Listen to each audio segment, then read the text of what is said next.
श्रीमद् भागवत गीता। कृपया हेडफोन लगाकर सुने।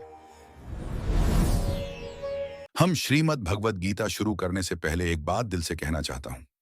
हम सबकी जिंदगी में एक एक महाभारत चल रही है। दिमाग के अंदर, रिश्तों के भीतर, मोह माया के बीच। यहीं पर भगवान श्री कृष्ण की गीता हमारे काम आती है। आज हम अर्जुन बनकर प्रार्थना करें। हे प्रभु, मेरी भी रथ सवारी आप करें। मेरे संकट का संचालन आप करें। मुझे वही बुद्धि दें जिससे आपका एक एक शब्द समझ में आए और मैं उस पर ईमानदारी से चलूं। याद रखिए, गीता का हर शब्द आपकी अपनी महाभारत पर लागू होता है। कोई और आपकी तरह नहीं सुनेगा, इसलिए एक एक शब्द ध्यान से सुनिए। पहला अध्याय है सिर्फ सेनाओं की गिनती, संजय का रिपोर्ट कार्ड।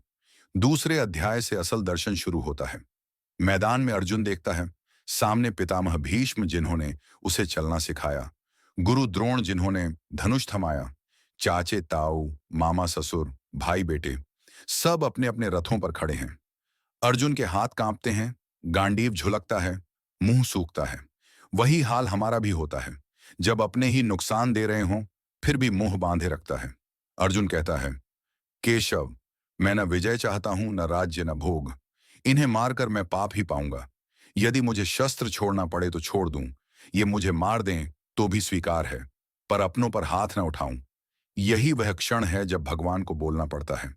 अब गीता शुरू होती है, तो आप भी अपनी गीता खोलिए, हाथ रखिए और बोलिए, प्रभु, मेरी महाभारत आप संभालें, मोह का पाश काटें, मुझे मुस्कुराहट वाली निगाह दें। जैसे कुरुक्षेत्र में केवल आप ही मुस्कुरा रहे थे, वैसे मैं भी अपने युद्ध में मुस्कुराता रहूं। अब हम धृतराष्ट्र संजय के संवाद से आरंभ करते हैं।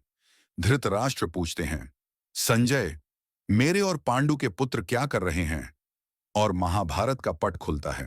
संजय बोले, हे राजन, देखिए, दुर्योधन पांडवों की विशाल सेना देखकर द्रोणाचार्य के पास जाता है और गर्व से कहता है, आचार्य, देखिए, ये सात्यकी, विराट, द्रुपद, धृष्टकेतु, अभिमन्यु, द्रौपदी के पांचों पुत्र सब महारथी खड़े हैं। फिर वह अपनी सेना की गिनती करता है। हमारे पितामह भीष्म, गुरु द्रोण, कर्ण, कृपाचार्य, अश्वत्थामा सब मेरे साथ हैं।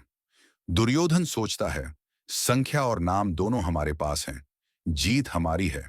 लेकिन वहीं भीष्म पितामह अपना शंख बजाते हैं। सिंह गर्जना सी दहाड़, उसकी गूंज से कौरव सेना के हाथों में शस्त्र मजबूत हो जाते हैं। तुरंत पांडव पक्ष भी शंखनाद करता है।